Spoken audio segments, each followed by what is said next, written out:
প্রিয় শিক্ষার্থীবৃন্দ, আসসালামু আলাইকুম। আশা করি সকলেই ভালো আছো। নাইনসেল বাংলার অনলাইন ক্লাসে সবাইকে স্বাগত। আজকে আমরা একটা অসাধারণ ক্লাস করব এবং আজকে ক্লাসের টপিক হচ্ছে অনুপমের অনুসূচনা, পাপ মোচন। সে যে একটা পাপ করেছে, একটা বিয়ে ভেঙে দেওয়ার ক্ষেত্রে সে সহযোগিতা করেছে, কোনো প্রকার প্রতিবাদ করেনি। এই জন্য তার যে অনুশোচনা, তার যে পাপ মোচন করা, আজকে আমরা সেটা এখানে দেখতে পাবো। গত ক্লাস পর্যন্ত আমরা দুইটা পর্ব করেছি পুরো গল্পটাকে। আজকে হচ্ছে তৃতীয় পর্ব এবং শেষ পর্ব। আগের ক্লাসগুলো আমি আর আলোচনা করছি না, আগের ক্লাসগুলো তোমরা যারা করোনি তারা দেখে নেবে। আমরা মূল ক্লাসে চলে যাচ্ছি। তো যথারীতি আমি হচ্ছি নাইম স্যার, তোমরা সকলেই জানো। তো আমার পরিচয় নাইমুল ইসলাম, সাবেক প্রভাষক, হাজার ডিগ্রি কলেজ এবং আমি চট্টগ্রাম বিশ্ববিদ্যালয় থেকে অনার্সের অনার্স মাস্টার দুটোই কমপ্লিট করেছি এবং হচ্ছে আরো অনেক অভিজ্ঞতা আছে, সেটা আমরা জানতে পারবো আস্তে আস্তে। আমরা চলো মূল ক্লাসে চলে যাচ্ছি। তো তোমরা যে আগে যে অভিযোগটা করেছিলে যে স্যার লেখা বোঝা যাচ্ছে না, আজকে কি এই লেখাগুলো বোঝা যাচ্ছে? একটু কমেন্ট করে আমাকে জানাবে। আজকে কি লেখাগুলো বোঝা যাচ্ছে?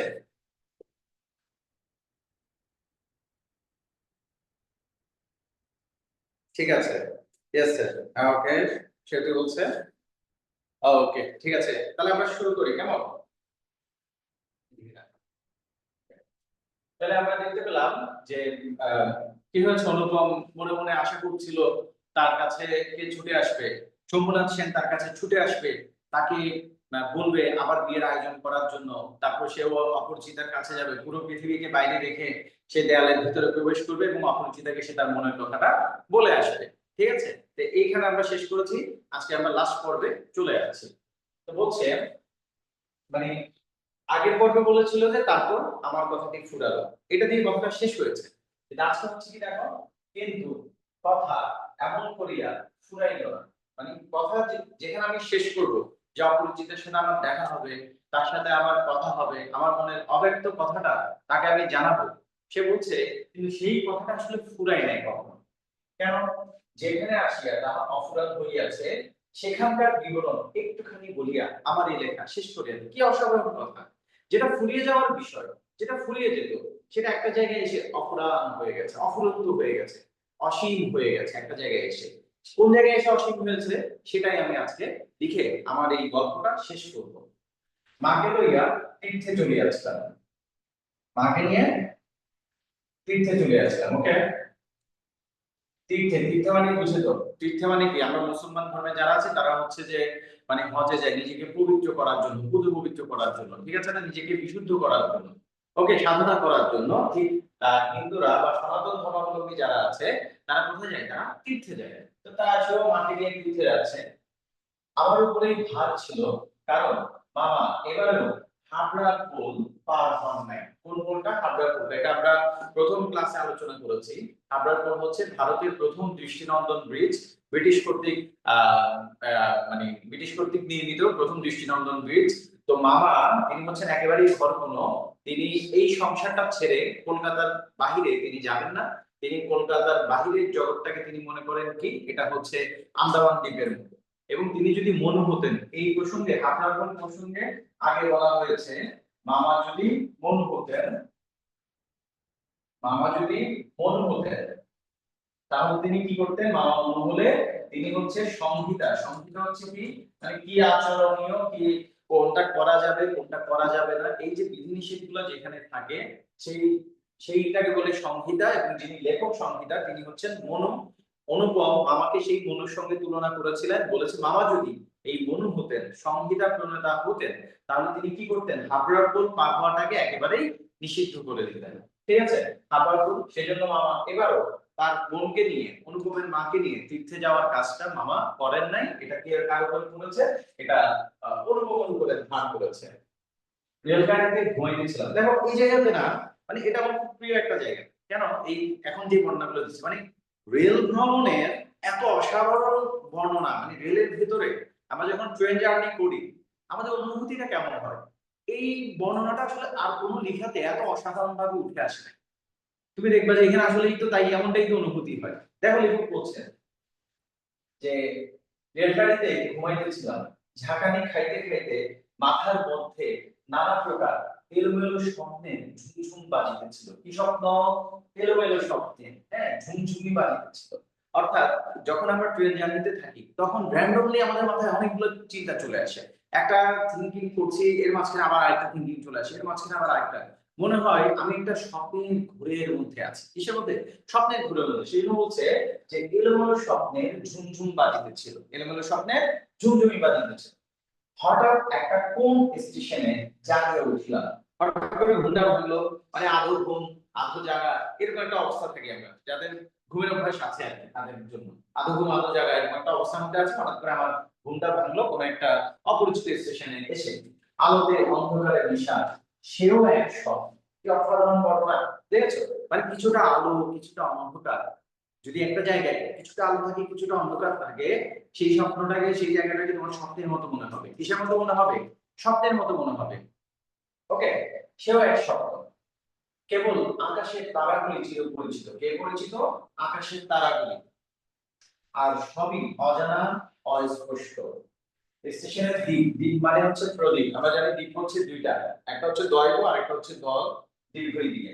তো এটা হচ্ছে কি, দ্বীপ মানে এই হচ্ছে প্রদীপটা, আর দ্বীপ মানে হচ্ছে চার ভাগে জল মাঝখানে স্থল, সেই দ্বীপটা।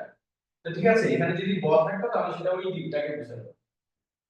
তো সেই দ্বীপ কয়টা? মানে প্রদীপ খাড়া হইয়া দাঁড়াইয়া আলো ধরিয়া এই পৃথিবীটা যে কত অচেনা এবং যাহা চারিদিকে তাহা যে কতই বহু দূরে তাহাই দেখাইয়া দিতেছে। অর্থাৎ লেখক বা অনুপম এখন একটা অজানা অজায়গায় চলে আসছে, অজানা জায়গায় চলে আসছে।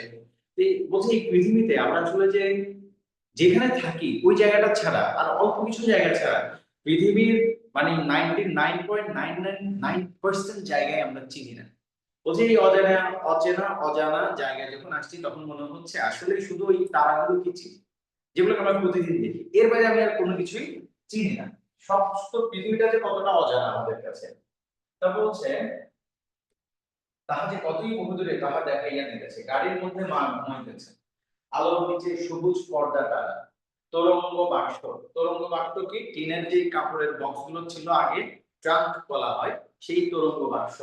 হ্যাঁ, জিনিসপত্র সমস্ত আমি তোমাদের একটা নোট গ্রুপে আপলোড করে দিব। ওই নোটের মধ্যে বা আমি এর আগে ছবি দেখিয়েছি, সেখানে আছে ছবিগুলো বা দেখতে পাবে। তোরঙ্গ বাক্স জিনিসপত্র সমস্ত কে কার ঘাড়ে এলোমেলো হইয়া রহিয়াছে। অর্থাৎ জিনিসপত্রগুলো সবগুলা তোরঙ্গ বাক্স ওখানে যা যা আছে এগুলো একটা একটা ঘাড়ের উপরে পড়ে আছে এলোমেলো হয়ে। এবং তিনি তারপরে কি বলছেন দেখো, যে রহিয়াছে তাহারা যেন স্বপ্নলোকে পুনরুৎপাদন আসবাব। এরা কি? স্বপ্নলোকের। আর প্রথমে বলেছিল আমি একটা ঘোরের মধ্যে আছি, একটা স্বপ্নের জগতের মধ্যে আছি, কিছুটা আলো কিছুটা অন্ধকার, তাই না? সেই স্বপ্নের জগতের মধ্যে আমি আছি, ঠিক আছে। আর সেখানে কিছু আসবাবপত্র আছে, কিছু মানে তোরঙ্গ বাক্স আছে, এগুলো একটা একটা ঘাড়ের উপরে পড়ে আছে। তো অনুভবের অনুভূতি হচ্ছে, মনে হচ্ছে আবার এই স্বপ্নের জগতের মধ্যে এরা হচ্ছে আমার স্বপ্ন জগতে আসবাবপত্র এবং একটা একটা ঘাড়ের উপরে পড়ে আছে। তারপরে আরো অসাধারণ ভাবে বলছেন তিনি, সবুজ প্রদেশের মিটি মিটি আলো। প্রদেশ মানে হচ্ছে সন্ধ্যা, প্রদেশ, প্রদেশ প্রদেশ মানে হচ্ছে সন্ধ্যা, ঠিক আছে। বলছি কি সবুজ প্রদেশ, প্রদেশ মানে সন্ধ্যা, সবুজ সন্ধ্যা। এই সন্ধ্যাটাকে সে কি বলছে? সবুজ সন্ধ্যা বলছে। হ্যাঁ, যে এর আগে বলেছিল তার আলোর উপরে সবুজ পর্দা টানা ছিল, তাহলে এই সন্ধ্যাটা তার কাছে একটা সবুজ সন্ধ্যার মতো মনে হচ্ছে। ওকে, সবুজ প্রদেশে মিটি মিটি আলোতে হালকা হালকা আলোতে থাকা এবং না থাকার মাঝখানে কেমন একরকম হইয়া পড়িয়া আছে। কি অসাধারণ অনুভূতি! বলছে থাকা এবং না থাকার মাঝখানে যখন আমরা কোনো জার্নিতে যাই, বিশেষ করে ট্রেন জার্নিতে যাই, মানে অনুভূতিটা এমন মনে হচ্ছে আমি আছি, আবার মনে হচ্ছে আমি নাই। কিছুটা আলো থাকে কিছুটা অন্ধকার থাকে, তাই না? এই যে থাকা এবং না থাকার মাঝখানে আমরা পড়ে থাকি, ঠিক আছে। এই যে ট্রেন অভিজ্ঞতা যে বর্ণনা, সেই বর্ণনাটা আমরা এখানে দেখতে পেয়েছি। এইটুকু পর্যন্ত তোমরা বুঝেছো কিনা, কোনো প্রশ্ন আছে কিনা? তাহলে এখানে আমরা দেখলাম তারা তীর্থে যাচ্ছে, তীর্থে যাওয়ার কাজটা অনুপমের উপরে পড়েছে, মামা এই দায়িত্বটা নেয় নেই, কারণ মামা হাবড়া করে পার হবে না। তার কাছে এই জায়গাটাকে, অনুপমের কাছে এই জায়গাটাকে কি মনে হচ্ছে? এলোমেলো, মানে তার মাথার মধ্যে এলোমেলো স্বপ্ন ঘুরপাক খাচ্ছে, তাকে এই জায়গাটাকে স্বপ্নের মতো মনে হচ্ছে। সেখানে কিছু ট্রাঙ্ক আছে, আসবাব আছে, এগুলোকে স্বপ্নলোকের এলোমেলো আসবাবপত্র মনে হচ্ছে, এবং সে মনে হচ্ছে যে তার অনুভূতি হচ্ছে সে থাকা এবং না থাকার মাঝখানে পড়ে আছে, ঠিক আছে। হালকা ঝাপসা দেখাচ্ছে। ঠিক হয়ে যাবে জুনায়েদ, আশা করি তোমার নেটওয়ার্ক সমস্যার কারণে এমনটা হচ্ছে। এইটুকু পর্যন্ত আমরা বুঝাচ্ছি স্যার, একটু বলো তো আমাকে, আমরা কি এইটুকু পর্যন্ত বুঝতে পেরেছি? স্যার আরেকটু বুঝাই দিবেন? কোন জায়গাটা বলো, কোন জায়গাটা বুঝো নাই বলো। মাঝখানের দিক থেকে। হ্যাঁ, মানে ডিস্টার্ব করতেছে তো স্যার, সেজন্য মাঝখানের দিক থেকে। মাঝখানে দিক থেকে বলতে ওই যে আমি তো রিভিশন দিলাম, বললাম যে তারা হচ্ছে কোথায় যাচ্ছে, ট্রেন জার্নি করে তীর্থে যাচ্ছে। তো তীর্থে যাওয়ার যে ট্রেনের ভিতরে তার যে অনুভূতি, সেই অনুভূতিটা সে বর্ণনা করছে, বলছে কেমন তার মনের মাথার ভিতরে কিছু স্বপ্ন উলটপালট স্বপ্ন ঘুরপাক খাচ্ছে। একটা স্বপ্ন, একটা চিন্তা শেষ হতে না হতে আরেকটা চিন্তা চলে আসে। এগুলো আমরা যখন যারা ট্রেন জার্নি করেছি তাদের সাথে এই অনুভূতিগুলা মিলবে। এবং সে বলছে ওখানে সবুজ আর মানে সবুজ আলো, পর্দার উপরে সবুজ আলো টানা আছে, এটাকে সে সবুজ সন্ধ্যা বলছে। তারপর হচ্ছে সেখানে ট্রাঙ্ক আছে, একটা একটা ঘাড়ের উপরে পড়ে আছে জিনিসপত্র গুলা, মনে হচ্ছে এগুলো স্বপ্নলোকের উলট পালট আসবাবপত্র। এবং অনুভবের অনুভূতিটা হচ্ছে সে এমন অনুভূতি যে থাকা এবং না থাকার মাঝখানে সে পড়ে আছে, মনে হচ্ছে এই আমি আছি, আবার মনে হচ্ছে আমি নাই। বুঝেছো? Yes sir. ওকে, ঠিক আছে। তারপরে আমরা তারপরে যাই। তারপরে কি ঘটলো, এই একটা যে দেখো, এই যে একটা ফিলিংস, একটা অনুভূতি, হ্যাঁ, এই অনুভূতিটা কি অনুভূতি, সেটা হচ্ছে যে মানে স্বপ্নের মতো একটা অনুভূতি। এমন সময়, স্বপ্নের ঘোরের মধ্যে থাকা ঠিক সেই সময়, সেই অদ্ভুত পৃথিবীর অদ্ভুত রাত্রে কে বলিয়া উঠিল, শিগগিরই চলে আয়, এই গাড়িতে জায়গা আছে। এইটা হচ্ছে এখানে 5 লাখ, ঠিক আছে। বলছে কি, শিগগিরই চলে আয়, এই গাড়িতে জায়গা আছে। একটা কথা শুনলো, একটা লাইন শুনলো, সে বলছে যে মনে হলো যেন গান শুনিলাম, আমি কোনো লাইন শুনি নাই। এটা শুধুমাত্র একটা লাইন না, এটা মনে হচ্ছে একটা গানের মধুর স্বর, মধুর একটা ধোঁয়া। ধোঁয়া বলে, ধোঁয়া মানে হচ্ছে গানের যে অংশটাকে বারবার গাওয়া হয় সেটাকে বলে ধোঁয়া, ঠিক আছে। তো বলছে যে এই বাঙালি মেয়ের গলায় বাংলা কথা যে কি মধুর, তাহা এমন করিয়া অসময়ে অজায়গায় আচমকা শুনিলে তবে সম্পূর্ণ বুঝিতে পারা যায়। বাংলা ভাষা তো মধুর ভাষা, এটা সবাই আমরা জানি। তুমি দেখবা যে হয়তো আমরা বলি আর কি যে আমরা নিজের ভাষার কারণে হয়তো এমনটা মনে হয়, যখন আমি একটা বিদেশির ভাষায়, বিদেশির মুখে আমার ভাষাটা শুনি, হ্যাঁ, তখন কিন্তু আমাদের কাছে মানে মনে হয় যে কত সুন্দর করে সে বাংলাটা বলছে। এমন কিন্তু আছে, অনেকেই আছে। হ্যাঁ, যেমন হচ্ছে যে অধ্যাপক হেন্স হার্ডার, যিনি বাংলা নিয়ে গবেষণা করছেন, আরো কয়েকটা ভাষা নিয়ে। তুমি যখন ওনার কথাগুলো শুনবে মানে তোমার বিশ্বাসই হবে না, এত সুন্দর, এত পরিশীলিত, বিশুদ্ধ, প্রমিত তিনি বলেন এত সুন্দর করে। হ্যাঁ, উনি হবে না যে উনি মানে কি একজন ইংরেজ বা উনি একজন জার্মান মানুষ, জার্মানের নাগরিক, সে বাংলা বলছে এত সুন্দর করে। তো বলছে বাংলা ভাষা আসলে মধুর ভাষা, তাই না, মিষ্টি একটা ভাষা। এই ভাষায় কোনো মানে বিশুদ্ধ কোনো, তুমি দেখো বাংলা ভাষাতে কোনো গালিও নাই, বাংলা প্রমিত ভাষায় কোনো গালিও নাই, তাই না। আমরা যত গালি দিচ্ছি সব আঞ্চলিক ভাষার গালি, বাংলা ভাষায় কোনো গালি নাই আসলে প্রমিত ভাষাতে, ঠিক আছে, কারণ এটা মিষ্টি ভাষা, ঠিক আছে। তো বলছে যে বাংলা ভাষাটা আসলে কত মধুর, এটা যদি এরকম একটা অচেনা অজানা জায়গায় একটা মেয়ের কণ্ঠে না শুনতে পেতাম, তাহলে আমি বুঝতে পারতাম না যে বাংলা ভাষা আসলেই কত মিষ্টি, কত মধুর ভাষা, ঠিক আছে। তা বলছে মানে বাংলা ভাষা, তুমি দেখো বাংলা ভাষার কিছু কিছু জিনিসটা আমার মনটা কেমন কেমন করছে। তুমি কি ইংরেজিতে এটা বলতে পারবা যে my mind how how does, এটা কি ইংরেজিতে বলা যাবে? বলা যাবে না। জাস্ট বড় বড় বাংলায় ছোট ছোট পেন, এটা কি ইংরেজিতে বলবা যে big big monkey, little little বেলি, স্মল স্মল বেলি, বলা যাবে? বলা যাবে না। খাইলে চাটবেন, না খেলে পস্তাবেন। ইংরেজিতে এটাকে ট্রান্সলেট করা যাবে? যাবে না। বাংলা ভাষার অনুভূতিটাই আলাদা। তারপর বলছে কিন্তু এই গলাটিকে কেবলমাত্র মেয়ের গলা বলিয়া একটি শ্রেণীভুক্ত করিয়া দেওয়া চলে না। এটা যে এই কণ্ঠটা শুধু যে একটা মেয়ের কণ্ঠ, এটা আমি বলবো না। এই কেবল একটি মানুষের গলা, শুনিলেই মন বলিয়া উঠে, এমন তো আর শুনি নাই। এটাকে একটা শুধুমাত্র মানুষের কণ্ঠ, শুধুমাত্র একটা মেয়ের কণ্ঠ বলে দেওয়া চলে না। হ্যাঁ, এটা বলছে এটা এমন একটা কণ্ঠ, এটা এমন একটা সুর, যেটা শুনলেই মনে হচ্ছে আহা কি মধুর, এত মিষ্টি, যে এত মিষ্টি কথা, এত মিষ্টি কণ্ঠতা, যেটা শুনলে মনে হয় আর তো শুনি না, এমন করে আগে তো কেউ ডাকে নাই, ঠিক আছে না। তাহলে দেখো যে আমাদের অনুপম বাবু কি করেছে, দেখো অনুপমের অনুভূতি দেখো। অনুপম কিন্তু অলরেডি একজনের উপরে ক্রাশ খেয়ে আছে, যাকে সে দেখে না এখন, এবং তার কথা সে চিন্তা করছে। এখন এই কণ্ঠটা শুনে সে আবার কি করলো, আবার সেকেন্ড টাইম একটা ক্রাশ খেলো। ওকে, চিরকাল গলার স্বর আমার কাছে বড় সত্য। কোনটা বড় সত্য?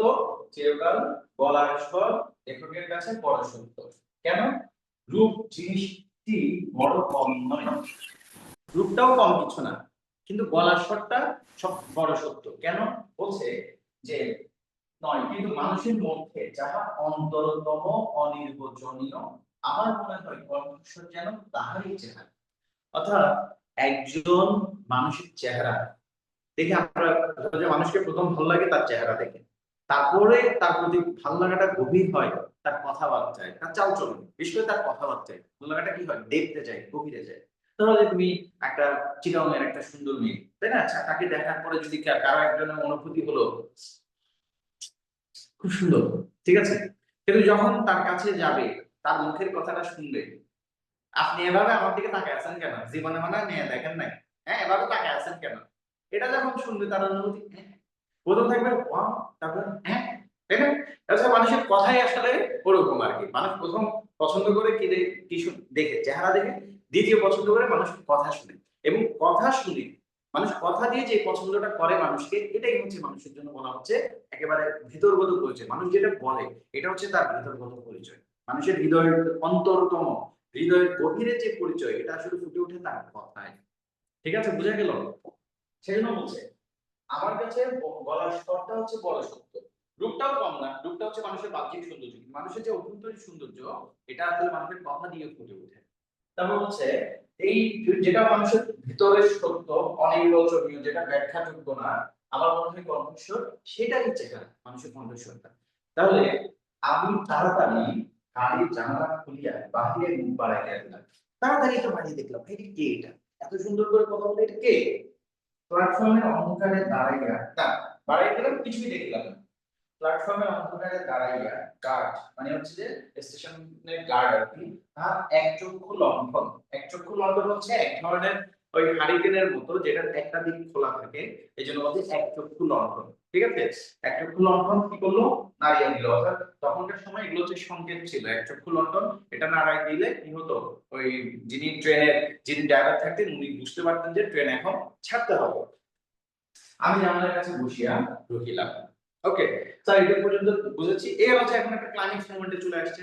মনে করো বাবা সেকেন্ড টাইম একটা ক্রাশ খাইছে, যে একটা কণ্ঠস্বর শুনে সে বলছে এই কণ্ঠস্বর বড়ই মধুর, এত মধুর বাংলা ভাষা মেয়েদের কণ্ঠের হতে পারে, সেটাই অজানা অজানা জায়গায় না শুনলে বোঝা যেত না। ঠিক আছে, তারপর সেটাকে বলছে একটা মানুষের, এটা একটা মানে আসলে এটা একটা মানুষের কণ্ঠ, এটা যেমন তেমন কণ্ঠ না, মানুষের কণ্ঠ তো সুন্দর হয় আসলে, তাই না? এবং বলছে এমনটা তো আগে কখনো শুনি নাই। ঠিক আছে, তাহলে এইটুকু পর্যন্ত বুঝছি স্যার সবাই, এইটুকু পর্যন্ত বুঝেছি? একটু কমেন্ট করে আমাকে জানাও।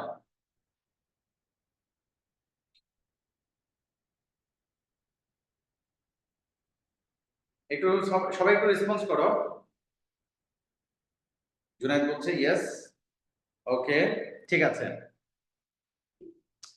তারপরে আমরা চলে যাচ্ছি, তারপরে পার্টে আমরা চলে যাই। এরপরে পার্টে বলছে আমার চোখের সামনে কোনো মূর্তি ছিল না, আমার চোখের সামনে কেউ কোনো মানুষ নাই এখন এই মুহূর্তে, বা কোনো একটা মূর্তিও নাই আমার চোখের সামনে, কিন্তু হৃদয়ের মধ্যে আমি একটি হৃদয়ের রূপ দেখিতে লাগিলাম। আমার হৃদয়ের ভেতরে, আমার হৃদয়ের মধ্যে আমি আরেকটা হৃদয় দেখতে পাচ্ছি, মানুষকে না, মানুষকে দেখতে পাচ্ছে না, সে মানুষের হৃদয় দেখতে পাচ্ছে। কারণ একটু আগে বলেছে যে মানুষের কণ্ঠটা হচ্ছে তার হৃদয়ের পরিচয়, মানুষের কথা হচ্ছে তার হৃদয়ের পরিচয়। যেহেতু সে মানুষকে দেখে নাই, কথা শুনেছে, সেই কথাটা তার হৃদয়ে এসে আসন নিয়েছে। তো হচ্ছে হৃদয়ের রূপ দেখতে লাগলাম, সে যেন এই তারাময় রাত্রির মতো, কিসের মতো, এই তারাময় রাত্রির মতো আবৃত করিয়া ধরে, কিন্তু তাহাকে ধরিতে পারা যায় না। রাত আমাকে ঘিরে রেখেছে তারা দিয়ে, রাত আমাকে ঘিরে রেখেছে, কিন্তু আমি তাকে ধরতে পারছি না। সে আমাকে ধরে রেখেছে, ঘিরে রেখেছে, কিন্তু আমি তাকে স্পর্শ করতে পারছি না। ঠিক সেই কণ্ঠস্বরটা আমাকে ঘিরে রেখেছে, কিন্তু আমি তাকে ধরতে পারছি না, আমি তাকে ছুঁতে পারছি না। ওকে, কি সুন্দর করে বর্ণনা দিচ্ছে দেখো। তারপর বলছে সুর, অচেনা কণ্ঠের সুর, এক নিমিষে, মানে এক পলকে, ঠিক আছে, তুমি যে আমার চির পরিচয়ের আসনটির উপরে আসিয়া বসিয়া আছো। ঠিক আছে, এই যে একটা আমাদের সময় যখন আমরা এসএসসি পরীক্ষা তখন একজন গায়ক ছিল, ওই যে নাম কি তৌসিফ ছিল, তো ওর একটা গান আছে এক নিমিষে, মানে কি এক পলকে, এক পলকে ভালোবেসে ফেলেছি তোকে। বুঝে গেল, এক পলকেই ভালোবেসে ফেলেছে, দেখে নাই কিন্তু কণ্ঠ শুনে ভালোবেসে ফেলেছে, তাই না? আগে আমাদের যে অপরিচিত ছিল তার কি হবে, যাক দেখা যাক কি হয়। আসনটির উপরে আসিয়া বসিয়াছ, কি আশ্চর্য পরিপূর্ণ তুমি। একটা লাইন, এক লাইনে এত সৌন্দর্য, কথার মধ্যে আশ্চর্য পরিপূর্ণ তুমি। চঞ্চল কালে, চঞ্চল মানে অস্থির কাল, যেহেতু অনুপম কিছুদিন আগে একটা বিগেস্ট একটা ছ্যাঁকা খাইছে, বিগেস্ট পরিমাণে একটা ছ্যাঁকা খাইছে, খেলানি খাইছে বিয়ে বাড়ি থেকে, তাহলে তার হৃদয়টা অস্থির। এই অস্থির সময়ে ক্ষুদ্র হৃদয়, তার হৃদয়টা কেমন ক্ষুদ্র অবস্থায় আছে। উপরে হৃদয়ের উপরে ফুলটির মতো ফুটিয়াছে, কিসের মতো ফুটিয়াছে, ফুলের মতো ফুটেছে। অথচ তার ঢেউ লাগিয়া একটি পাপড়িও টলে নাই, অপরিমেয় কোমলতায় এতটুকু দাগ পড়ে নাই। মানে বিষয়টা হচ্ছে এরকম, ধরো এই যে অনুপমের হৃদয় হচ্ছে এরকম অস্থির, অনুপমের হৃদয়টা হচ্ছে কি অস্থির ঢেউয়ের মতো, ধরো যে অনেকবার ঢেউ, ঠিক আছে অনুপমের হৃদয়। সেইখানে বলছে যে আমরা সেখানে বলছে একটা ফুল ফুটেছে, একটা কি হয়েছে, ফুল ফুটেছে। ওকে, তো দেখো ফুল ফুটেছে, আমরা এটা মুছে দিই।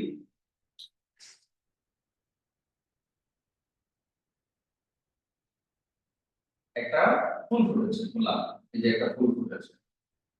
ওকে, ফুল ফুটলো, ঠিক আছে। তারপর ফুল ফোটার পরে আগে ঢেউগুলো ছিল কেমন অস্থির, তাই না, আগে ঢেউগুলো। কিন্তু যখন ফুলটা ফুটেছে এই অস্থির ঢেউগুলো কেমন হয়ে গেল, স্থির হয়ে গেল।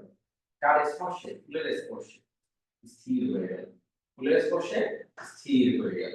কিন্তু কেন বলছে যে আমার অস্থির হৃদয়ে তুমি ফুটেছো, ফুটার পরে ঢেউয়ের একটি পাপড়িও, এই ফুলের একটা পাপড়িও ঝরে পড়ে নাই, টলে পড়ে নাই, নড়ে নাই। অপরিমেয় মানে যেটা পরিমাণ করা যোগ্য না, অপরিমেয় কোমলতায়, অপরিমেয় কোমলতা, এত কোমল এত সফট তার কণ্ঠস্বর, তার হৃদয়, এতটুকু দাগ পড়ে নাই, তার ফুলের কোনো কিছু হয় নাই। বরং এই আমার এই অস্থিরতার ঢেউ তোমার ফুলের পাপড়ির সাথে, তোমার ফুলের সাথে লেগে আমার এই অস্থিরতার ঢেউটা কি হয়ে গেল, শান্ত হয়ে গেল। ঠিক আছে না, সে মানে হচ্ছে যারা পুরুষ মানুষের কাছে না, মানে হচ্ছে তার প্রিয় মানুষের একটু টাচ তার চারপাশে হচ্ছে ফুল ফুটিয়ে দিতে পারে। সে অনেক অস্থির থাকতে পারে, অনেক কষ্টে থাকতে পারে, অনেক যন্ত্রণায় থাকতে পারে, অনেক ঝামেলায় থাকতে পারে, বিপদে থাকতে পারে, যখন সে তার প্রিয় মানুষের একটু কি পায়, ছোঁয়া পায়, একটু দেখা পায়, তখন তার অস্থিরতাটা একেবারে কি হয়ে যায়, শান্ত হয়ে যায়। বুঝা গেল? আচ্ছা, গাড়ি লোহার মৃদঙ্গে, মৃদঙ্গ মানে হচ্ছে লোহার শব্দকে মৃদঙ্গ বলছে এখানে, তাই না, যে ট্রেনের শব্দটাকে মৃদঙ্গ বলছে। তাল দিতে দিতে চলে, আমি মনের মধ্যে গান শুনিতে শুনিতে চলিলাম। তারা একটি মাত্র ধোঁয়া, ধোঁয়া মানে হচ্ছে যে যে জায়গাটা কি হয়, যে জায়গাটা গানে যে জায়গাটা বারবার গাওয়া হয় সেই লাইনটা হচ্ছে গাড়িতে জায়গা আছে। দেখো অর্থাৎ লোহার যে ট্রেন, ট্রেনের শব্দ কি, যে ট্রেনের শব্দটা হচ্ছে এটা হচ্ছে ট্রেনের শব্দ। তো এই তালের সঙ্গে তার একটা লাইন চলছে, গানের লাইন, তাহলে কিরকম, গাড়িতে জায়গা আছে, গাড়িতে জায়গা আছে, গাড়িতে জায়গা আছে, এরকম একটা তাল চলছে, বুঝছো, মানে এই ট্রেনের তালে তালে তার মনের মধ্যে কি চলছে, ডিস্কো ডান্স চলছে। ডান্সের সুর কি, গানের সুর হচ্ছে যে গাড়িতে জায়গা আছে, ঠিক আছে, ইয় গাড়িতে জায়গা আছে, ইয় গাড়িতে জায়গা আছে, এইভাবে তার মনের মধ্যে এখন একটা গান চলছে। তারপরে এখন যে প্রশ্ন হচ্ছে আছে কি, জায়গা আছে কি, আসলে জায়গা আছে, জায়গা যে পাওয়া যায় না, এখনকার দিনে কি হয় না, জায়গা পাওয়া যায় না এখনকার দিনে, এগুলো অনেক আগে থেকে বুক হয়ে যায়, জায়গা জায়গা অনেক আগে থেকে কি হয়ে যায়, বুক হয়ে যায়। সে নিশ্চয় বলছে জায়গাটা এখন পাওয়া যায় না, আসলে কি জায়গা আছে, আমি তো একবার জায়গা চেয়ে পাই নাই, আসলে কি জায়গা আছে। তারপর বলছে কেউ যে কাকেও চিনে না, আমি তো এভাবে চিনিও না, জায়গা কিভাবে পাবো, অথচ সেই না চেনাটুকু যে কুয়াশা মাত্র। এই যে চিনি না একজন আরেকজনকে, এটা হচ্ছে জাস্ট একটা কুয়াশা। কেন কুয়াশার সাথে তুলনা করছে, মানে ধরো যে সকালবেলা শীতের সকালে এমন ভাবে কুয়াশা হয়, সামনের দিকে তাকালে মনে হবে যে এখানে কিছুই নাই, কিন্তু সবই আছে। কুয়াশাটা যখন কেটে যায় তখন সবগুলো স্পষ্ট হয়। বলছি তুমিও আছি, আমিও আছি, শুধু আমাদের মধ্যে একটা কুয়াশা আছে। কুয়াশাটা কি, আমরা চিনি না একে অপরকে।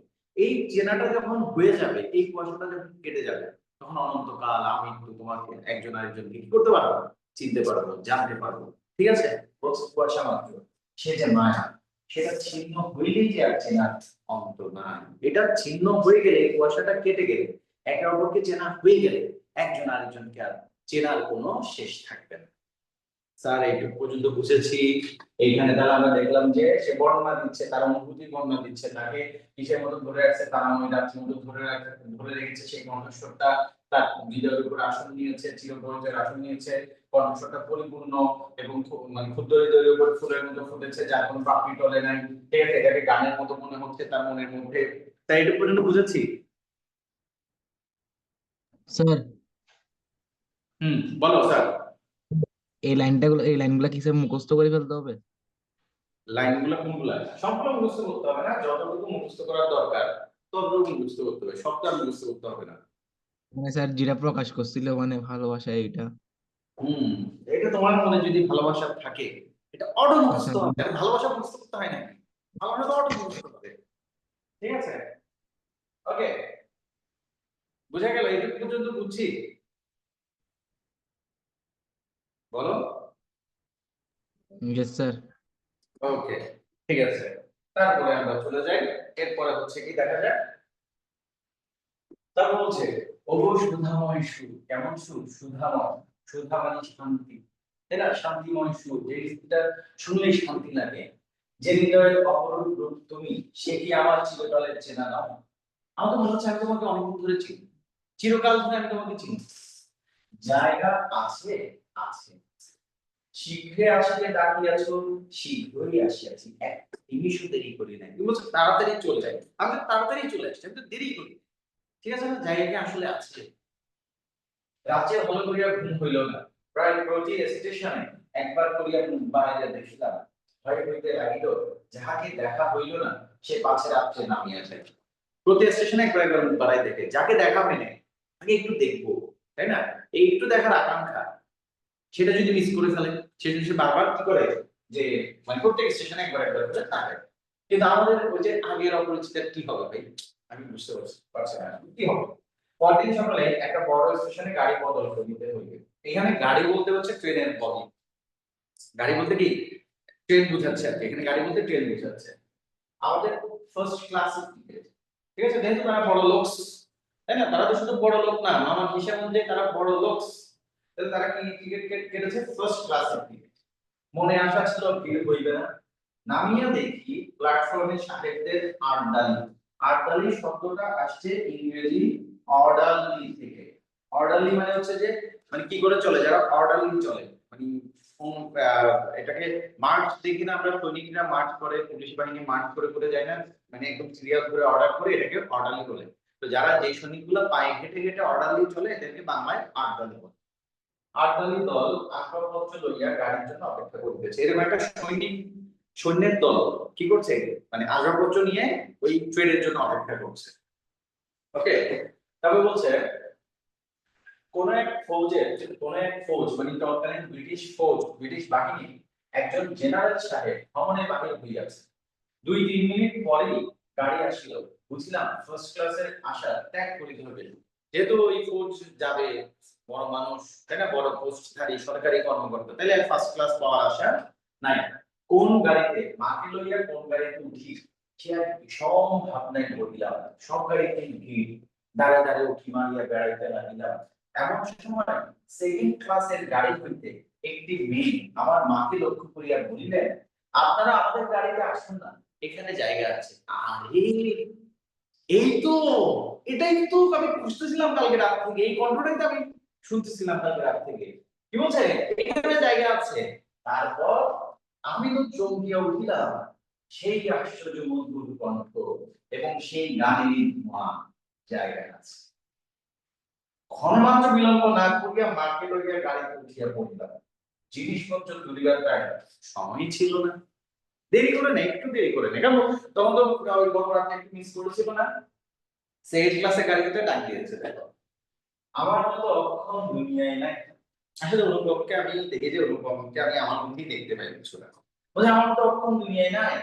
সেই মেয়েটি পুলিশের হাত হইতে তাড়াতাড়ি চলতি গাড়িতে আমাদের বিছানাপত্র টানিয়া লইল। সেই মেয়েটাই তাড়াতাড়ি কি করলো, জিনিসপত্রগুলো তুলে দিল। আমার একটা ফটোগ্রাফ তুলিবার ক্যামেরা স্টেশনে পড়িয়া রইল, গ্রাহ্যই করিলাম না। তখনকার সময় ক্যামেরা মানে বুঝো তো অনেক টাকা, কয়েক লক্ষ টাকার একটা ক্যামেরা। বলছি যে আমি এটা কি করলাম, এটা আমার মানে তাড়াহুড়ো করে উঠতে গিয়ে এই ক্যামেরাটা করে থাকলো, খুব আগ্রহ, খুব প্যাশন ছিল তার ক্যামেরার প্রতি, সে গ্রাহ্যই করেনি। আরে ক্যামেরা দিয়ে কি করবো, এখন তো ক্যামেরা যা ছবি তুলবো সেই ছবিওয়ালা মানুষটা আমার চোখের সামনে, এখন শুধু চোখের ক্যামেরায় ছবি তোলা হবে আর মনের গ্যালারিতে ছবি জমা হবে, আর ক্যামেরা দিয়ে করবো কি? তারপরে কি লিখিব জানি না, আমার মনের মধ্যে একটি অখণ্ড আনন্দের ছবি আছে, তাহাকে কোথায় শুরু করিব কোথায় শেষ করিব, বসিয়া বসিয়া বাক্যের পর বাক্য যোজনা করিতে ইচ্ছে করে না। আমার আর ইচ্ছে হচ্ছে না, মানে আমি লিখি, কারণ ভাষা যেখানে মানে বলে যে একটা কথা আছে রবীন্দ্রনাথের, যে মানে মানে ভাব যেখানে প্রবল ভাষা সেখানে দুর্বল। মানে ভাব যেটা নিয়ে তুমি বেশি প্রত্যাশা করো, বেশি চিন্তা করো, সেখানে কিন্তু তুমি কি করতে পারবা না, মনের ভাষাটা লিখে তুমি প্রকাশ করতে পারবা না। ওকে, ঠিক আছে। আচ্ছা, তারপর বলছে কি, এবার সেই সুর থেকে চোখে দেখিলাম, এখন কি হলো, রাতে যে সুরটা ছিল সেই সুরটা কি এবার চোখে দেখা যায়, তখন তাহাকে সুর বলিয়াই মনে হইল। কি বলে মনে হলো, মায়ের মুখের দিকে চাহিলাম, দেখিলাম তার চোখে পলক পড়িতেছে না, পড়ে না চোখের পলক, কি তোমার রূপের ঝলক, পলক পড়ছে না। মেয়েটির বয়স 16 কি 17 হইবে, কিন্তু নব যৌবনী হাত দেহ মনে কোথাও যেন একটু হাত চাপাইয়া দেয়। ঠিক আছে, তারপর বলছি কি, ইহার গতি সহজ, এই জায়গাটা একদম মুখস্থ করতে হবে, প্রিয় মুখস্থ। গতি সহজ, দীপ্তি নির্মল, সৌন্দর্যের সুচিতা অপূর্ব, ইহার কোনো জায়গায় কিছু জড়িত নাই, এই জায়গাটা একদম মুখস্থ লিখতে হবে। যখন তুমি অপরিচিতা বর্ণনা লিখবা তখন তাকে এগুলা এই বিশেষণগুলো লিখতে হবে। আর গতিটা সহজ, দীপ্তি নির্মল মানে উজ্জ্বলতা নির্মল স্বচ্ছ একেবারে, সৌন্দর্যের সুচিতা পবিত্রতা অপূর্ব, ইহার কোনো জায়গায় কোনো জরিমা নাই, জরিমা মানে হচ্ছে জড়তা নাই কোথাও। ঠিক আছে, বয়স কত বলেছে, 16 কি 17 হবে, এটা এখন শিওর না। ওকে, তারপর বলছে কি, আমি দেখিতেছি বিস্তারিত করিয়া কিছু বলা আমার পক্ষে অসম্ভব, এমনকি সে যে কি রঙের কাপড় কেমন করিয়া পরিয়াছিল তাহাও ঠিক করে বলতে পারি না, আমি শুধু তার চেহারা দিকে তাকিয়ে আছি। হ্যাঁ, আমি সে কি পড়েছে কিভাবে পড়েছে, হ্যাঁ সেটা আমি খেয়াল করি না, আমি শুধু তার চেহারা দিকে তাকিয়ে আছি। এটা খুব সত্য যে তার বেশভূষায় এমন কিছুই ছিল না যেটা তাহাকে ছাড়াইয়া বিশেষ করিয়া চোখে পড়িতে পারে। এটা একটা মানে মানে এমন, ঠিক আছে তার পোশাকটা খুবই সিম্পল ছিল, খুবই সাদামাটা একদম বাঙালি পোশাকে ছিল, মানে থাকে না যে খুব একটা গর্জিয়াস পোশাক পরা, সেটা সে পরে নাই। ওকে, তারপর বলছে যে সে নিজের চারিদিকে সকলের চেয়ে অধিক রজনীগন্ধা শুভ্র মঞ্জুরির মতো সরল বেলটির উপরে দাঁড়িয়ে, সে কেমন রজনীগন্ধা শুভ্র সাদা মঞ্জুরির মতো, হ্যাঁ যেখানে অনেকগুলো একসাথে থাকে আর কি, তাই সেই জায়গায় বলছে সেই মঞ্জুরির মতো সরল বেলটির উপরে, সরল মানে সোজা, বৃন্তটার উপরে ফুলের যে বৃন্ত থাকে সেই বৃন্তের উপরে সে দাঁড়িয়ে আছে, মানে যে গাছে ফুটিয়াছে সেই গাছকে সে একেবারে অতিক্রম করিয়া উঠিয়াছে, অর্থাৎ ওই জায়গার মধ্যে যতগুলো মানুষ আছে সবার চাইতে তার দিকেই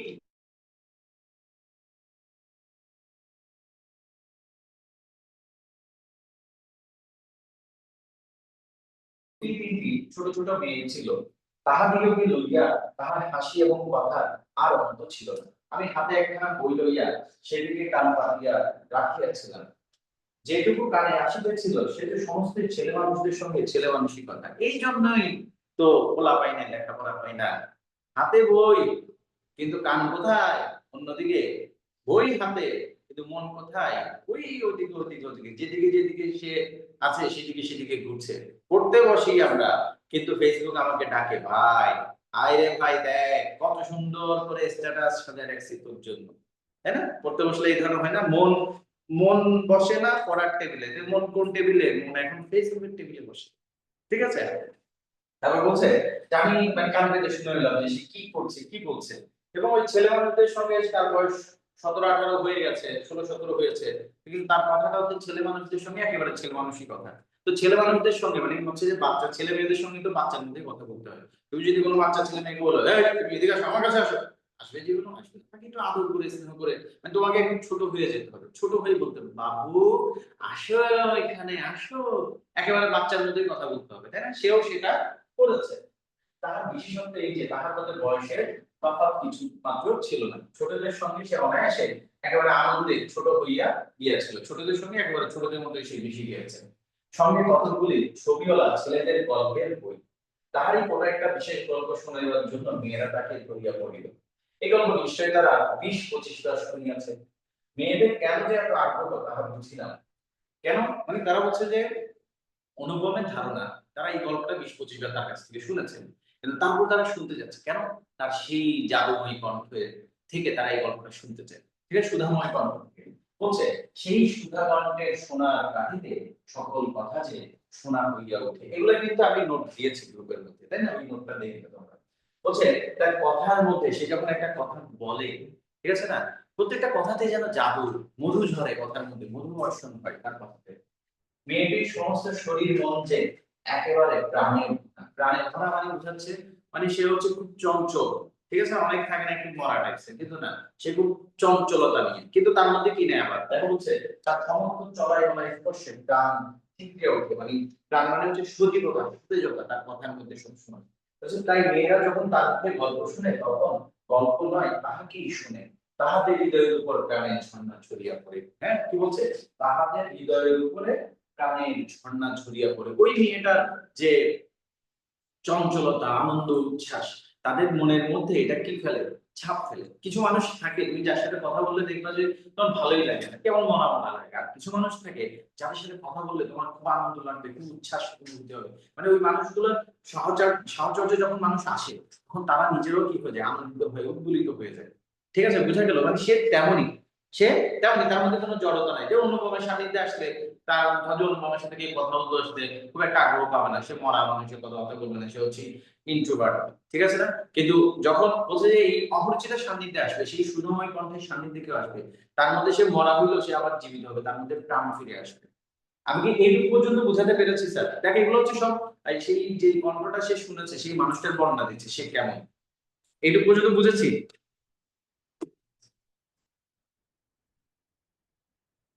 আমাকে একটু সবাই একটু রিপ্লাই করো, এটুকু পর্যন্ত বুঝেছে কিনা। সে তো বলছে ইয়েস স্যার। বাকিদের কি অবস্থা? অর্থী, অভিষেক, তারপর হচ্ছে সিয়াম, জিশাদ, জুনায়েদ, তোমাদের কি অবস্থা? তুমি বুঝতে পেরেছো? জুনায়েদ বলছি ইয়েস, বুঝেছি, ওকে, ঠিক আছে, থ্যাংক ইউ। তারপরে হচ্ছে আমরা তারপরে চলে যাই, এরপরে দেখা যাক কি হয়। সে এখনো ক্রাশের মধ্যেই আছে, কিন্তু কথা হচ্ছে হয় নাই কিছু। তার সেই উদ্ভাসিত প্রাণ আমার সেদিনকার সমস্ত সূর্য কিরণকে সুজিত করিয়া তুলিল। মানুষ যখন প্রেমে পড়ে, মানুষ প্রেমে পড়লে কি হয়? মানে মনে হয় যে সবকিছু নতুন নতুন নতুন লাগে, ঠিক আছে? তখন মানে ওই যে প্রেম তুমি এমন, জীবনটা করে দাও যেমন তেমন, প্রেম তুমি এমন, মনটা করে কেমন কেমন। প্রেম করলে মানুষ মনটা যেন কেমন কেমন করে। সব দিন সূর্য প্রতিদিনই ওঠে, কিন্তু ওই দিনের সূর্যটা অনেক বেশি সুন্দর মনে হবে। গাছের পাতা প্রতিদিনই সবুজ থাকে, কিন্তু ওই দিনের সবুজটাকে একটু স্পেশাল সবুজ মনে হবে। মানুষ প্রতিদিন চলে, কিন্তু ওই দিন মনে হবে যে মানুষগুলো খুব আনন্দ উচ্ছ্বাসের সাথে চলছে। মানে মন তখন রঙিন হয়ে যায়, ঠিক আছে, মনে রং লাগে। আবার মনে হইলে আমাকে যে প্রকৃতি তাহার আকাশ দিয়া বেষ্টন করিয়াছে, সে তরুণীর অক্লান্ত অম্লান প্রাণের বিশ্বব্যাপী বিস্তার। ঠিক এই কাজটা না সুভা গল্পেও লেখক করেছিলেন। সুভা যে কথা বলতে পারে না, কিন্তু তার যে সৌন্দর্য, তার যে মনের ভাষা, সেটা তিনি প্রকৃতির মধ্যে ছড়িয়ে ছিটিয়ে দিয়েছেন। তাহলে প্রকৃতির ভাষাটাই হচ্ছে সুভার মনের ভাষা, মানে সুভাকে তিনি মনের ভাষা দিয়ে উদার করেছেন। ঠিক এখানে সেরকম বলছে যে এই যে চারপাশে প্রকৃতি এত সুন্দর, বলছে ওই মেয়েটার সৌন্দর্যই প্রকৃতিতে ছড়িয়ে ছিটিয়ে পড়েছে, এবং সেই সৌন্দর্যটা আমাকে ঘিরে রেখেছে চারপাশ থেকে। পরের স্টেশনে পৌঁছিতেই খাবারওয়ালাকে ডাকিয়া সে খুব খানিকটা চা কিনিয়া লইল, এবং মেয়েদের সঙ্গে মিলিয়া নিতান্ত ছেলে মানুষের মতো করিয়া পরামর্শ করিতে করিতে অসংকোচে খাইতে লাগিল। আমার প্রকৃতি যে জাল দিয়ে বেড়া, মানে হচ্ছে যে আসলে কি, সে হচ্ছে আসলে ইন্ট্রোভার্ট। আমার প্রকৃতি যে জাল দিয়ে বেড়া মানে ইন্ট্রোভার্ট আর কি, সহজে কারোর সাথে কথা বলতে পারে না, সহজে কারোর সাথে মিশতে পারে না, তাই না? এরকম থাকে না, অনেকেই আছে, ঠিক আছে। আমি কেন সহজে হাসি মুখে মেয়েটির কাছে এই জানা এক মুঠো চাহিয়া লইতে পারিলাম না? হাত বাড়াইয়া দিয়া কেন আমার লোক স্বীকার করিলাম না? আমি একটু হাতটা বাড়াতাম, একটু সে আমাকে যখন চানামুটটা দিত, তার হাতের স্পর্শটা হতো আমার হাতে, তাহলে আমার মধ্যে একটা প্রাণের সঞ্চার হতো। হাত বাড়ানো মানে হচ্ছে যে আসলে চানামুট চাও না, তার হাতটাই আমি চাইতাম। আমি কেন একটু বেহায়া হতে পারলাম না? মানে প্রেম করতে হলে পুরুষ মানুষকে একটু কি হতে হয়, একটু বেহায়া হতে হয়, নিজ থেকে উদ্যোগ নিতে হয়, তাই না? তো যে আমি এটা পারলাম না কেন, পারলাম না কেন? ঠিক আছে, ব্যর্থ হয়ে গেলাম, পারলাম না, সহজ। তারপরে মা ভালো লাগা এবং মন্দ লাগার মধ্যে দোমনা হইয়াছিলেন। গাড়িতে আমি পুরুষ মানুষ, তবু ইহার কিছুমাত্র সংকোচ নাই। বিশেষত এমন লোকের মতো খাইতেছে, সেটা ঠিক তার পছন্দ হইতেছিল না। অথচ ইহাদের বেহায়া বলিও তার ভ্রম হয় নাই। একটা হচ্ছে কি, একটা হচ্ছে মানুষ মেয়েদের হচ্ছে, একটা হচ্ছে চঞ্চলতা, আরেকটা হচ্ছে বেহায়াপনা, দুটো দুই জিনিস। তো বলছে যে এ হচ্ছে হয়তো তার বয়স হয়েছে কিন্তু তার শিক্ষা থেকে একটু কম, কিন্তু সে কি না বেহায়া পেয়েছে, বুঝা গেল? তো বলছে যে তার মনে হইল এই মেয়ের বয়স হইয়াছে কিন্তু শিক্ষা হয় নাই, মা হঠাৎ কারোর সঙ্গে আলাপ করিতে পারেন না। তাহলে মায়ের স্বভাবটাই কিন্তু কে পেয়েছে, অনুভব পেয়েছে, কারোর সঙ্গে হঠাৎ করে জমে না, তাই না? অনেকে থাকে না, মানে একটু কোথাও একটু অ্যাডজাস্ট হইতে সময় লাগে, চুপচাপ বসে থাকে, সময় যখন যায় তখন আস্তে আস্তে আস্তে আস্তে সে কথা বলতে শুরু করে। আর সে যখন কথা বলতে শুরু করে তখন আশেপাশের মানুষজন তাকে আর থামাইতে পারে না, এরকম কিছু থাকে। মানুষের সঙ্গে দূরে দূরে থাকাই তার অভ্যাস। কেন? মা তো হঠাৎ করে বড়লোক হয়েছিল, ওই যে তার বাবা গরিব ছিল, উকিল ছিল, অনেক টাকা পয়সা কামাইছে, বড়লোক হয়ে গেছে, সেই জন্য সে দূরে দূরে থাকাই তার অভ্যাস। এই মেয়েটির পরিচয় দিতে তার কোনো ইচ্ছা, কিন্তু স্বাভাবিক বাধা কাটাইয়া উঠিতে পারিতেছিলেন না। এমন সময় গাড়ি একটা বড় স্টেশনে আসিয়া থামিল। সেই জেনারেল সাহেবের একদল অনুষঙ্গী এই স্টেশন হইতে উঠিবার উদ্যোগ করিতেছে, গাড়িতে কোথাও জায়গা নাই। তাহলে ওই যে ফৌজ অপেক্ষা করছিল না, সেই ফৌজের বাহিনীটা আবার আসছে। বারবার আমাদের গাড়ির সাথে দিয়ে তারা ঘুরিয়ে গেল। মা তো ভয়ে আড়ষ্ট, আমি মনের মধ্যে শান্তি পাইতেছিলাম না, কারণ আমি বলবো যে আপনারা এই গাড়ি থেকে নামেন, তখন আমরা কোথায় যাবো, তাই না? গাড়ি ছাড়িবার অল্পকাল পূর্বে একজন দেশি রেলওয়ে কর্মচারী নাম লেখা দুইখানা টিকিট গাড়ির দুই বেঞ্চের শিওরের কাছে, মাথার কাছে লটকাইয়া দিয়ে আমাকে বলিল, এই গাড়ির এই দুই বেঞ্চ আগে হইতে ইলি সাহেব রিজার্ভ করিয়াছেন, আপনাদিকে তো অন্য গাড়িতে যাইতে হইবে। সে কি করলো, দুইটা টিকিট লাগাই দিল মাথার কাছে, টিকিট লাগাই বলতেছে যে কি, যে মানে এই গাড়িটা আগে থেকে বুক করা আছে এখানে, ঠিক আছে, এখানে আপনাদের জায়গা হবে না, আপনাদেরকে এটা ছেড়ে দিতে হবে, ওকে? তারপর হচ্ছে আমি তো তাড়াতাড়ি ব্যস্ত হইয়া দাঁড়াই উঠিলাম, মেয়েকে হিন্দিতে বলিল, না আমরা গাড়ি ছাড়িব না। আইরে, আইরে যাইতে দিচ্ছে না, প্রথমে তো ডেকে নিয়ে আসছে আর এখন তাকে যেতে দিচ্ছে না, আমাকে যেতে দিচ্ছে না। তাহলে এখন একটা বিশাল একটা ব্যাপার হয়ে গেল না ঘটনাটা। তারপরে দেখো কি হচ্ছে, তারপর হচ্ছে সে লোকটি রোগ করিয়া বলিল, না ছাড়িয়া উপায় নাই। কিন্তু মেয়েটির চলিষ্ণুতার কোনো লক্ষণ না দেখিয়া, মানে চলে যাওয়ার কোনো লক্ষণ না দেখিয়া সে নামিয়া গিয়া ইংরেজ স্টেশন মাস্টারকে ডাকিয়া আনিল। কাকে? সে হচ্ছে প্রথমে আসছে একজন দেশি রেলওয়ে কর্মকর্তা, তারপর আসছে ইংরেজকে ডেকে নিয়ে আসছে, স্টেশন মাস্টারকে। সে আসিয়া আমাকে বলিল, আমি দুঃখিত, কিন্তু শুনিয়া আমি কুলি কুলি করিয়া ডাকছে দিতে লাগিলাম, তাই না? যখন তাকে এসে বলেছে যে দেখেন আমরা দুঃখিত, এই মানে কথাটাও কমপ্লিট হয়নি, আমাদের নায়ক অনুপম একবার তো সে কি ওই যে ট্রেনে ওঠার সময় কোথায়, মানে সে যখন ট্রেনে উঠছিল তখন তার হওয়া উচিত কি ছিল, হওয়া উচিত ছিল যে সে দ্রুত মাকে তাড়াতাড়ি তুলে দিবে, জিনিসপত্র সব মেলা বাড়বে, সে নিজে উঠে যাবে ধাপ করে, তাই না? কিন্তু তা না, আমাদের নায়িকা নায়ককে রক্ষা করেছে, নায়ককে ট্রেনের মধ্যে উঠিয়েছে, ঠিক আছে, জিনিসপত্র নায়িকা তুলেছে, নায়ক কিছু করতে পারলো না। তারপরে এখানে নায়ককে এসে যখন বললো যে ভাই তোমাদের এই টিকিট এই মানে ট্রেনের টিকিট গুলো আগে থেকেই কাটা আছে, বুক করা আছে, তোমাদের এটা ছাড়তে হবে, এটা কথা কমপ্লিট হয়নি, সে চলে যাওয়ার জন্য ব্যস্ত, কুলি টাকা শুরু করে দিল। কিন্তু আমাদের নায়িকা কি বললো, নায়িকা বললো, মেয়েটি উঠিয়া দুই চোখে অগ্নিবর্ষণ করিয়া বলিল, না আপনি যাইতে পারিবেন না, যেমন আছেন বসিয়া থাকুন। এই জায়গায় না রবীন্দ্রনাথ মানে ভবিষ্যৎ বাঙালি নারীর চরিত্রটা কেমন হবে, প্রতিবাদী, কণ্ঠস্বর হবে, মানে দৃঢ় চরিত্র হবে, ব্যক্তিত্ব হবে, সেই চরিত্রটা, সেই চিত্রটা তিনি এখানে অঙ্কন করেছেন। একটা মূর্তি তিনি, বাঙালি নারী একটা মূর্তি তিনি অঙ্কন করেছেন। ভবিষ্যৎ বাঙালি নারী কেমন হবে, বাঙালি হবে কিন্তু প্রতিবাদী বাঙালি নারী, ঠিক আছে? দেখো আবারও সেই কিন্তু অনুপমকে কিন্তু যেতে দিচ্ছে না, ঘটনা তাহলে ঘটে গেছে, কিন্তু ঘটনা কিন্তু ঘটে গেছে, তাই না? ভিতরে ভিতরে মনে মনে ঘটনা ঘটে গেছে, অনুপমকে যেতে দিচ্ছে না। বলিয়া সে দ্বারের কাছে দাঁড়ায় স্টেশন মাস্টারকে ইংরেজি ভাষায় বলিল, এই গাড়ি আগামীতে রিজার্ভ করা একথা মিথ্যা কথা বলিয়া নাম লেখা টিকিট খুলিয়া প্ল্যাটফর্মে ছুড়িয়া ফেলিয়া দিল। টিকিটটা খুলে প্ল্যাটফর্মে ছুড়ে ফেলে দিয়েছে। তারপরে কি হয়েছে দেখো, আমাদের অনুপম কি এবার অ্যাকশনে যাবে? এরপর অনুপমের মধ্যে কি একটা সাউথ ইন্ডিয়ান ভাব আসার কথা ছিল না? দেখি কি করে অনুপম। ইতিমধ্যে আটদলের সময় মানে সাথে ইউনিফর্ম পরা সাহেব দ্বারের কাছে আসিয়া দাঁড়াইয়া গাড়িতে সে তার আগ্রহ উঠাবার জন্য আটদলকে প্রথমে ইশারা করিয়াছিল। ওই সাহেব চলে আসছে, ইউনিফর্ম পরা একটা সাহেব আসছে। তারপরে মেয়েটির মুখে তাকাইয়া তার কথা শুনিয়া ভাব দেখে স্টেশন মাস্টারকে একটু স্পর্শ করিল এবং তাহাকে আড়ালে লইয়া কি কথা করিল জানি না। দেখা গেল গাড়ি ছাড়িবার সময় অতীত হইল, আর একটা গাড়ি ঝুলিয়া তবে ট্রেন ছাড়িল। আর একটা গাড়ি জুড়ে দিয়ে মানে আরেকটা বগি বগি আলাদা করে জুড়ে যুক্ত করে তারপর ট্রেনটা ছাড়লো। মেয়েটি তার দল লইয়া আবার এক পত্তন মানে এক মুঠো চানা মুখ খাইতে শুরু করিল, আর আমি লজ্জায় জানালার বাহিরে মুখ বাড়াইয়া প্রকৃতির শোভা দেখিতে লাগিলাম। লজ্জা লজ্জা লজ্জা সব মানে কোথায় যখন মানে যখন তাকে বলেছে যে গাড়ির টিকিট আগে থেকে কাটা, তখন অনুপমে কি করা উচিত ছিল? অনুপম যে তোর বাড়ি নেই লমারে লাগালাগি মারামারি শুরু, তাই না? নায়ক যে এক ঘুষি মারবে যে স্টেশন মাস্টার যে ট্রেনের বাইরে 10 মাইল উঠে গিয়ে পড়বে, এক লাথি মারবে যে ট্রেনটা ভাঙিয়ে যাবে, এরকম একটা অবস্থা হওয়ার কথা ছিল। কিন্তু সেই জায়গায় হইলো কি, আমাদের নায়িকা এসে নায়ককে রক্ষা করলো। এই যে সমান আর আছে, এখানে বলছে আমার আর এই দেখানোর জায়গা নাই, আমি সেই জন্য একটু প্রকৃতির শোভা দেখতেছি বাইরে লজ্জায়। ওকে,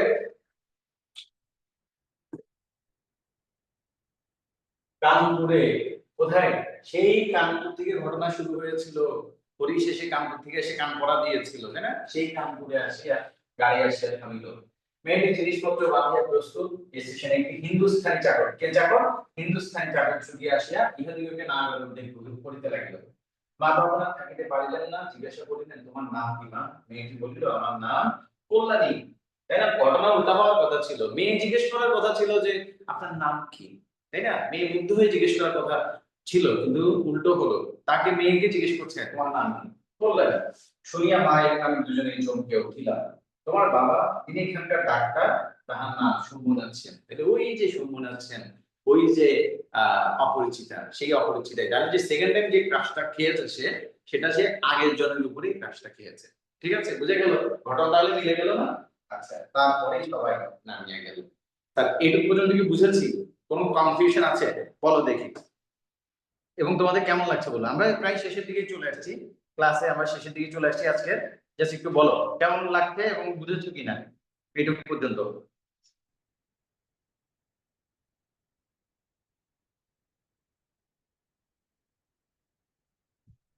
একটু আমাকে একটু জানাও, একটু জানাও। মজা লাগতেছে জুনাই, থ্যাংক ইউ, ভালো লাগতেছে, বুঝতেছে, ওকে ঠিক আছে, ধন্যবাদ। এরপর আমরা যাই, আমরা একেবারে শেষের দিকে চলে এসেছি, ঠিক আছে। মামার নিষেধ অমান্য করিয়া, এবার মামার নিষেধ আমি আর কোনো কিছু মানি না। তার যে কোনো মানে কল্যাণী, মানে কল্যাণীকে তার দেখা হয়ে গেছে, সে বলছিল অ্যাকচুয়ালি দেখা পাইতাম, দেখতে তো পেলাম না, কিন্তু দেখেছি, দেখার পরে আর কোনো কিছু মানি না। প্রেম তুমি এমন, তোমার জন্য বাধ্যের অবাধ্য আচরণ। প্রেমে বললে বাধ্য ছেলেও কি হয়ে যায়? অবাধ্য হয়ে যায়। প্রেম তুমি এমন, তোমার জন্য বাধ্যের অবাধ্য আচরণ। তো বলছে আর মানি নাই, আমাকে অমান্য করে সরো তুমি, আমার সামনে আসবে না, আমার কথায় নাক গলাবে না, মামাকে ডোন্ট কেয়ার। মা চেয়ারটা ফেলিয়া মায়ের আদেশ বাদ দিয়ে তারপরে আমি কানপুরে আসিয়াছি। কোথায় চলে আসছে? কানপুরে। কল্যাণীর বাপ এবং কল্যাণীর সঙ্গে দেখা পেয়েছে, হাত জোড় করিয়াছি, মাথা হেট করিয়াছি, যমুনার দহ হৃদয় করিয়াছে। কিন্তু সেই চিন্তা করছিল কি, দেখো বাস্তবতা কিন্তু বাস্তবতার কাছে মানুষ, সেই চিন্তা করছিল যে কল্পনায় কি তার কাছে কল্যাণীর বাপ আসবে, এসে পায়ে পড়বে, প্লিজ প্লিজ আমাকে ক্ষমা করে দাও, প্লিজ আমার মেয়েটাকে তুমি বিয়ে করো, না হয় বাঁচবে না। কিন্তু ঘটনা হলো উল্টা, সে নিজে গিয়ে কল্যাণীর এই বাপের কাছে হাত জোড় করছে, মাথা হেট করছে, ক্ষমা চেয়েছে। আচ্ছা, কল্যাণী বলে, আচ্ছা আমাদের সমুদ্র বাবুর হৃদয় বলেছে, কিন্তু কল্যাণী বলে কি আমি বিবাহ করিব না। আমি জিজ্ঞেস করলাম কেন? সে বলিল মাতৃয়াগা। এই মাতৃয়াগা মানে হচ্ছে এখানে বুঝতে হবে এই যে তার এই বাক্যের মধ্যে তার দেশপ্রেম নিহিত রয়েছে। কি রয়েছে? দেশপ্রেম। কি সর্বনাশ, পক্ষেও মাতুল আছে নাকি? মাতুল মানে হচ্ছে মামা বাড়ি, আর মাতুল মানে কি মামা বাড়ি বা মায়ের পক্ষ, তার তো মা নয়, কার? কল্যাণী। তারপরে বুঝলাম মাতৃভূমি আছে। সেই বিবাহ ভাঙার পর হইতে কল্যাণী মেয়েদের শিক্ষার ব্রত গ্রহণ করিয়াছে। এই লাইনটা একদম মুখস্থ করে ফেলতে হবে। মেয়েদের কি গ্রহণ করেছে? শিক্ষার ব্রত গ্রহণ করেছে সেই বিবাহ ভাঙার পর থেকে, এবং এর মাধ্যমে তার মধ্যে কি ফুটে উঠেছে? দেশপ্রেম ফুটে উঠেছে তার মধ্যে। ওকে, কিন্তু আমি আশা ছাড়িতে পারিলাম না। সেই শক্তি যে আমার হৃদয়ের মধ্যে আজও বাজিতেছে, সে যেন কোনো পারের বাঁশি। ওই পার থেকে একটা বাঁশির আওয়াজ আসছে, আমার সংসারের বাহির হইতে আসিল। তার যে সংসার বলতে হচ্ছে যে তার যে লাইফ স্টাইল ছিল, জীবনযাত্রা ছিল, ইন্ট্রোভার্ট লাইফ ছিল, তাই না, মামার কাছে আবদ্ধ ছিল, হ্যাঁ, মায়ের আঁচল ধরে পড়ে থাকতো, এই যে তার জীবনযাত্রা, সেখানে এই জীবনযাত্রার বাইরে থেকে তার একটা ডাক এসেছে, সমস্ত সংসারের বাহিরে ডাক দিল। আর সেই যে রাত্রির অন্ধকারের মধ্যে আমার কানে আসিয়াছিল জায়গা আছে, সে আমার চিরজীবনে কানের ধোঁয়া হইয়া গেল। তখন আমার বয়স ছিল 23, এখন হইয়াছে 27। এখন বয়স কত? 27। এখনো আশা ছাড়ি নাই, কিন্তু মাতুলকে ছাড়িয়াছে। মানে মাতুল মানে হচ্ছে মামাকে ছেড়েছে, মামার বাড়িকে ছেড়েছে, মায়ের বাড়িকে সে ছেড়েছে। নিতান্ত এক ছেলে বলিয়া মা আমাকে ছাড়িতে পারেন নাই, মা তার সঙ্গে চলে এসেছে। তোমরা মনে করিতেছ আমি বিবাহের আশা করি? না, তুই জীবনেও পারবি না বিয়ে করতে, পারি আমরা আশাও করি না, কোনো কালেই না। আমার মনে আছে কেবল সেই এক রাত্রির অজানা কণ্ঠের মধুর সুরের আশা, জায়গা আছে, নিশ্চয়ই আছে, তবে দাঁড়াবো কোথায়? তাই বছরের পর বছর যায়, আমি এইখানেই আছি। দেখা হয় সেই কণ্ঠ শুনি, যখন সুবিধা পাই কিছুটার কাজ করে দেই, আর মন বলে এই তো জায়গা পাইয়াছে। ওগো অপরিচিতা, তোমার পরিচয়ের শেষ হইল না, শেষ হইবে না, কিন্তু ভাগ্য আমার ভালো, এই তো জায়গা পাইয়াছে। এটা মানে হচ্ছে হৃদয়ে জায়গা পাওয়া। তার মানে হচ্ছে কি? হৃদয়ে জায়গা পাওয়া। ওকে, সে কোথায় জায়গা পেয়েছে? অপরিচিতার হৃদয়ে জায়গা পেয়েছে। সে বিয়ে করতে পারে নাই অপরিচিতাকে, কিন্তু সে অপরিচিতার কাছে থেকে তাকে একটু হেল্প করে তার কাজে কর্মে, এবং এটার মধ্যেই সে মনে করে যে সে মনের মধ্যে কি পেয়েছে? অপরিচিতার মনে জায়গা পেয়েছে। তাহলে এখানে একটা মজার জিনিস দেখো, এখানে একটা মজার জিনিস হচ্ছে যে কি, এখানে একটা মজার জিনিস হচ্ছে, প্রথমে হচ্ছে যে সে মানে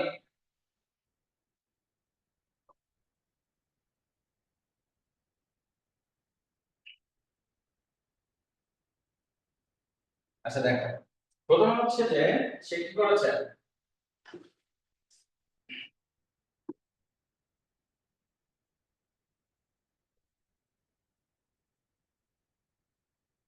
প্রথমে হচ্ছে যে মানে সে বিয়ের জন্য মেয়ে কথা চিন্তা করেছে।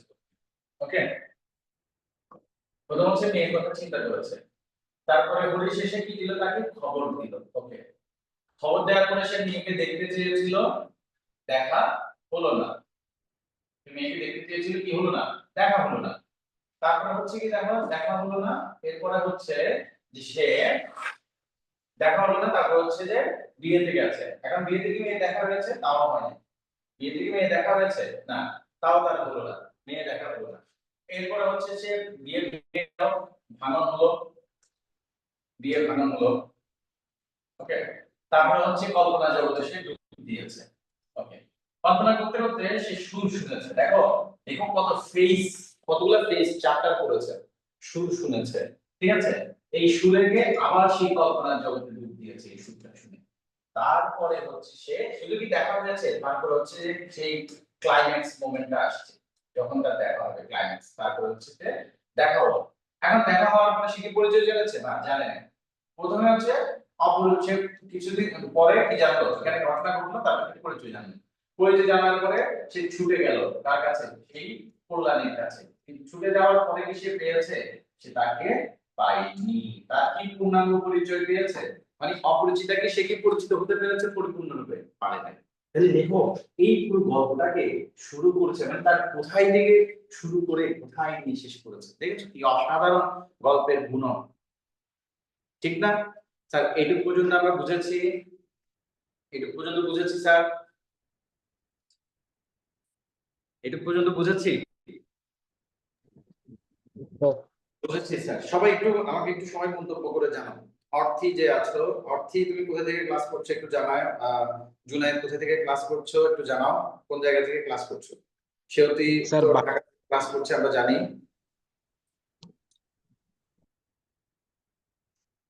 বাকিরা কোথা থেকে ক্লাস করছে একটু লোকেশনটা আমাকে বলো।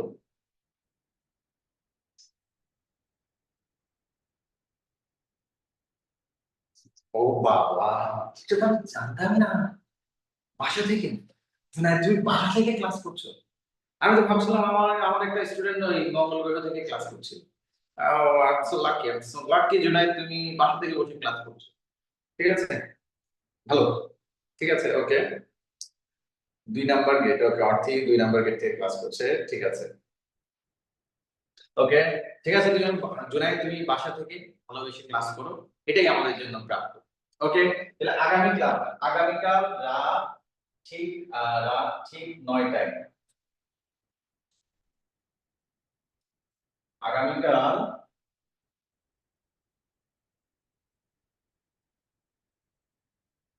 রাত ওয়ার্ড দিয়ে লিখে অনেক ভালো হবে কিছু।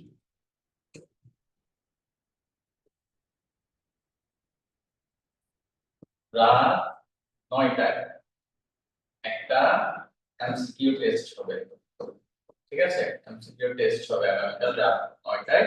সেই এমসিকিউ টেস্ট হবে, অংশগ্রহণ করবে, উত্তরপত্র জানিয়ে দেওয়া হবে তোমাদেরকে, ঠিক আছে? প্রত্যেক ক্লাস শেষে আমরা একটা টেস্ট দিব, ঠিক আছে? প্রত্যেক ক্লাস শেষে এরপর রিটেনও এক্সাম হবে, ধীরে ধীরে সকলে হবে। এবং আজকে ক্লাসটা আশা করি তোমাদের সকলের ভালো লেগেছে।